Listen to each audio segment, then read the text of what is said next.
ঈদুল আজহার বাকি মাত্র একদিন, তাই ব্যস্ততা বেড়েছে নোয়াখালীর কামারপল্লীতে। ভোর থেকে মাঝরাত পর্যন্ত লোহার টুকরো থেকে ছুরি চাপাতির আকার দিচ্ছে কামাররা। নানা আকারের দা, ছুরি, বটি সহ তৈরি হচ্ছে কোরবানির পশুর মাংস কাটার সরঞ্জাম।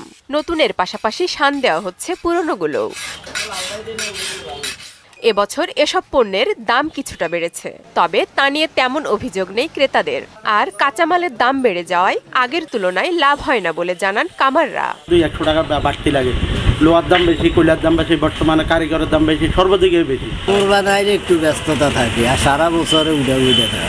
নতুন মালের চাহিদা অনেক কম, কিন্তু অন্যান্য বছরের চেয়ে তেমন একটা আমরি বাড়তি কিছু নেই। প্রতি বছরে যন্ত্রপাতি ঠিক করতে হয়, দা, বড়ি, শ্রেণী, এগুলা ঠিক করতে আসছি এই বাজারে। দাম আগের থেকে একটু বাড়ছে, যেহেতু সব জিনিসের দাম বাড়ছে। গতবারের মতোই আছে, বেশি একটা ইয়ে হয় নাই। যেমন এগুলা 400-450 করতে পারতাম, এখন 600-650 টাকা। এদিকে নীলফামারীতেও কোরবানি সামনে রেখে কামারপল্লীতে বেড়েছে ব্যস্ততা। বছরের এই সময়টাতে কাজের পরিধি বেড়ে যায়। পশু কাটার এসব যন্ত্রপাতি এলাকার চাহিদা মিটিয়ে যাচ্ছে দেশের বিভিন্ন জায়গায়। প্রতি ঈদে এখানে আসিয়া মাল নিয়ে যাই, মালের মান ভালো। এখানে বিভিন্ন আইটেমের মাল তৈরি করি, কাপড়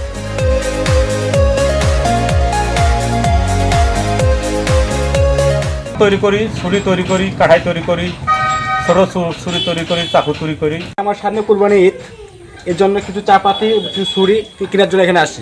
দেশব্যাপী এসব পণ্যের চাহিদা আছে উল্লেখ করে লোহা কয়লার দাম বেশি হওয়ায় লাভ কমে গেছে বলে জানান কর্মকারদের এই নেতা। কুরবানি ঈদ উপলক্ষে আপনাদের দাও, বডি, ছুরি, চাপাতি, গরু ছিলা ছুরি এগুলো তৈরি করা হয়। ঢাকা যায়, রংপুর যায়, সৈয়দপুর যায়, কিন্তু মালে লাভ কম। এছাড়া বছর জুড়ে এ কাজ না থাকায় অনেকেই পেশা থেকে মুখ ফিরিয়ে নিচ্ছেন বলেও জানান তিনি। আফরিন পপি, মোহনা সংবাদ।